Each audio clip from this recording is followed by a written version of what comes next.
Scotty Redding, great to see you back in Australia and in another World Championship. Well done. Thank you very much. It's good to be back, I must say. Well, and Phillip Island, I suppose it's a good way to rejuvenate your World Championship here because it is one of your favourite tracks. Yeah, Phillip Island has been one of my favourite tracks. It's a track I enjoy. I also enjoy the fans and the atmosphere here on the island. And it's good to start a new championship with a circuit that I know because I'm up against a lot of things, bike, tyres and stuff like that. So it's good to have a track that I already know and feel good with.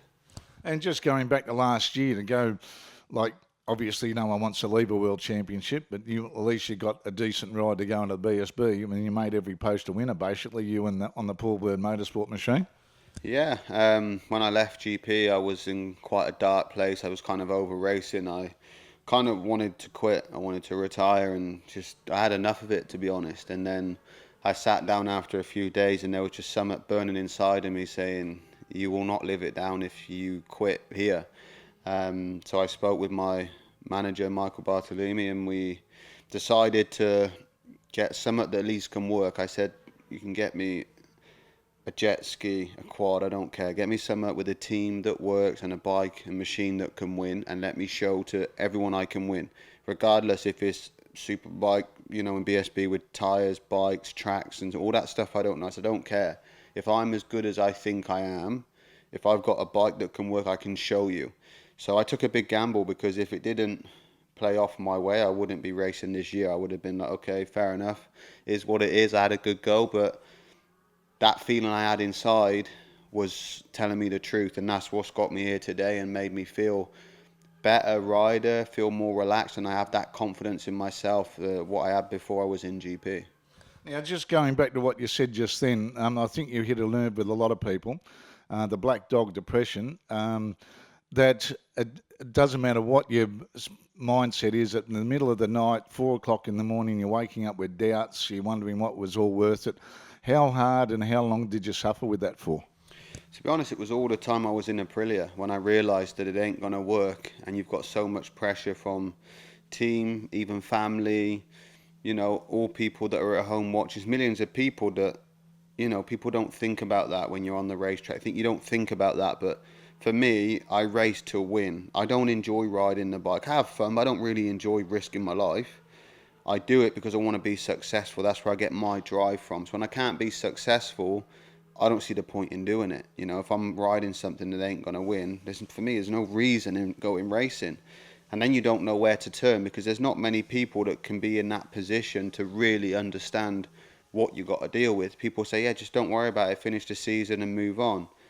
That's fine. But when you're a racer and you want to win, even if you know your bike doesn't work, you still want to try and win, and you put yourself in a bad hole to come out of. And I was suffering a lot, and I had no option. I couldn't get out. I couldn't afford to pay out of the contract. So I just seed the season off as best as I could, and then I had a bit of time off and regrouped. But I knew going to somewhere with a good biking team, I had that drive in me to pull myself out and move forward. And it's kind of a blessing in disguise. I was stuck in MotoGP where I couldn't excel on machinery I had. When I was in Pramac with Ducati, they say, it's the ex-factory bike, and it's not. Now with like Jack and Bagnaia, that now it's getting more closer to the same bike on the same year. When I was there, I had a bike that was developed with wings, and then satellite bikes were not allowed wings. So I never could get front downforce and front grip. So from the first test, you're trying to compensate for something you're never going to get. So in the end, what's the point in actually racing with the best elite guys in the world with the best bikes? And that's when it kind of got hard. But now I'm in a position where I've showed myself.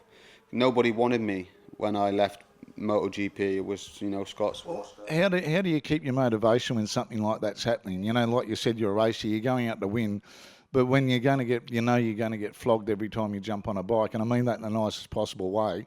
You're obviously in your race from when you're a youngster, and we know what you can do. You still, I think, hold the record for the youngest winner of a Grand Prix and things. To have that highs, then to the lows, to be having a team that's not really supportive of you.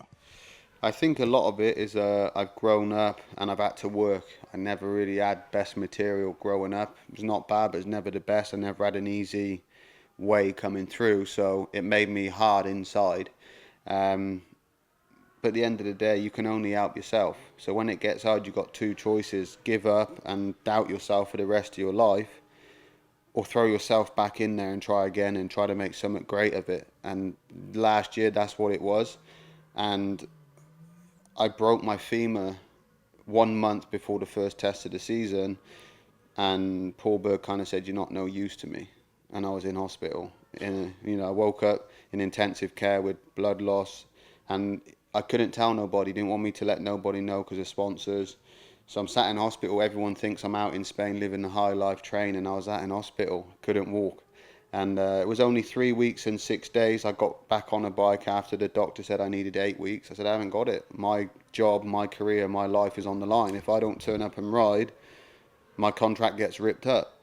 And we went to the first test and I set the fastest lap. I think it was on par with the lap record. And I said, don't doubt me. Unless I really ain't going to be there, I will be there on form. And then to come from there and win the championship, just them hard times now seem like they was worth it, and I learned a lot in those hard times, because when I was in hospital, that wasn't hard for me. Coming back, that wasn't hard. That's not what I dealt with in MotoGP, with pressure and suffering. That's a hard place to be, but I knew my leg could work again. So it was just a matter of being strong in your mind and telling myself. I was working 3-4 times a day to try and walk, to try and get it moving, and it hurt like fuck. I ain't gonna lie, it hurt, but I didn't have a choice. And now I look back and think that was worth every second of it. So it's nice now to be in a position where teams are calling you up, like, we want you to ride for us. 12 months before, they didn't even care. And that's why now to have this opportunity with Aruba Ducati, and them actually believing in me and seeing what I can do, I think it's opened the doors massive for me. Well, and saying that, at the end of last year, were you pointing to a bird in the sky, so to speak, and saying, look what I've done? Yeah, it was. It's the people that kind of doubted me, the people that maybe didn't like me. By the end of the year at BSB, I'm quite sure they were supporting me. Because you fall into a class of MotoGP rider, stuck up yourself, got an ego. But people that know me know I ain't like that. So I had this thing where people thought I had this persona, which I didn't have, that by the end of the year, realised actually this kid just wants to win. He works hard, he wants to win. And I was happy to show people that, because in MotoGP you can't show the real person you are, and you fall into the category of everyone else. And I just want to go out and try and win. That's what I wake up every day for. Well, when you said you're a kid, I think, what are you, 25, 26? 27 now, but still, in racing terms, that's young when we consider some of the ages of the guys that you're competing with and have competed with in the past.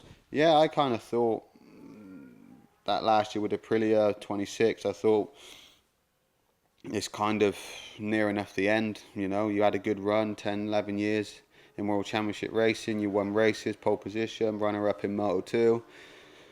But then after last year in BSB, I felt like 16 again. I thought, this is what I race for. Like, I found that buzz for winning. I go to win. That's the only reason I go. And I found that, and that gave me that motivation. I thought, like, 27, I've still got like 6 years in me. I got mad potential from here on in if I play my cards right and stay dedicated like I always have, and work in a professional way. And also with the bike, from coming from the V4 in BSB, how much difference is this bike that you're on now? It's very similar. Same bike, just I think different exhaust system. We have electronics here, different profiled tyres, and that's more or less it. So the bike's got a bit more power due to exhaust. In BSB, you had to keep the noise level down. But yeah, same really, and I've adapted well to electronics. It's always easier coming back.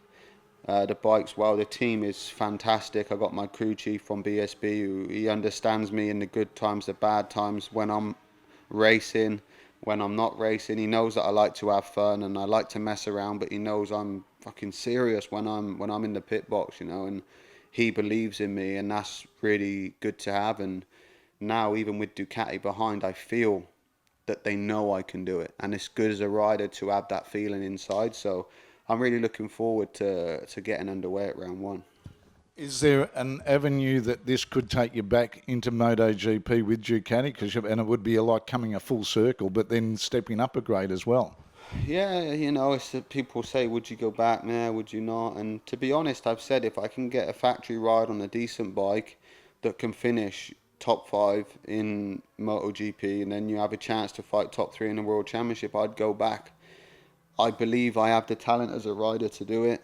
The guys that I've raced against is Marquez, Maverick. I've raced with them all my life, and I've beat them so many times. It's just when we was going further up the rankings, they were ending up on better machinery than me. Maverick went into MotoGP on a factory Suzuki. Marquez went factory Repsol. I went on an open Honda in Gresini, where the bike couldn't even finish top 10.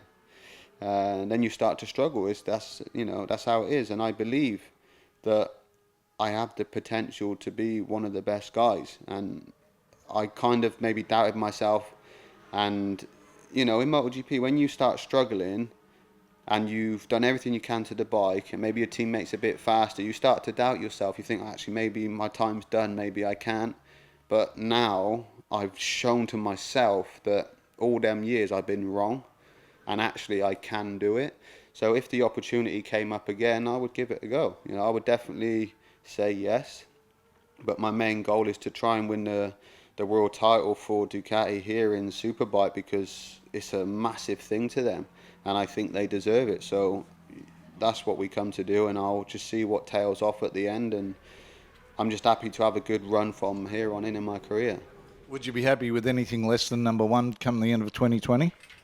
Well, we've got to be realistic, really. We've got to be realistic. Like, as long as we're there fighting and trying, anything can happen. You've got to have a bit of luck on your side to win a championship. We know that in all. Look at Bautista last year. He had the trophy at home, ready to go. And then in one moment, it just wasn't happening. And I felt a bit sad for him and Ducati, really. I felt they deserved it. But if I go down fighting, I'll be happy. And I think we've got it as a team and as a rider to fight for the title. That's the goal. It's not about winning, dominating, and I want to fight to win, and I believe that's what we can do. And the target, I've been employed to try and win that title, and I understand that, and I believe we can do it. Well, thanks for joining us on Let's Talk Motorsport, Scott. And hopefully the next time I interview you, you're either a defending world champion here or the doors have opened to you on MotoGP, because from this little black duck's point of view, you're a loss to the sport if you're not in one of the categories on the top machinery. Well, I appreciate it, and I'll do my best, and thank you, and hello everyone there.